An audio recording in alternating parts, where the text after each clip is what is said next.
Hai. Mamat, dia tarik dah tu. Kau ni. Tunggu lama. Alah, Kuala Lumpur biasa kan pembangunan. Dia orang tutup jalan, dia gali sini, gali sana. Saya lambat sebab ni semua salah kerajaan. Oh, nasib baik tak hujan tau. Kalau hujan, banjir, kereta breakdown lah. Sekarang ramalan cuaca kita tak boleh baca tak sebab salah kerajaan. Benar. Oh, selalu Mama bagi tahu.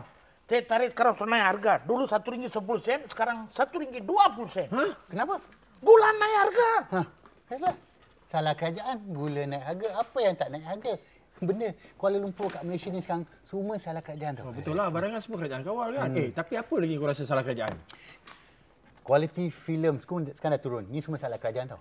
Apa kena-mengena pula? Yelah. Sebab cost production dah turun. Producer nak ambil pelakon yang tak boleh berlakon. Yang sanggup berlakon untuk duit yang sikit je. Ni semua salah kerajaan ni. Ni. Aaron Aziz dengan Zaid Zaidi pasal anugerah bintang popular tu? Itu salah kerajaan. Musim durian tak cukup? Salah kerajaan. Kalau aku pergi workshop, aku beli cat hijau, terkeluar cat putih? Itu salah kerajaan tu. Macam. Tolong.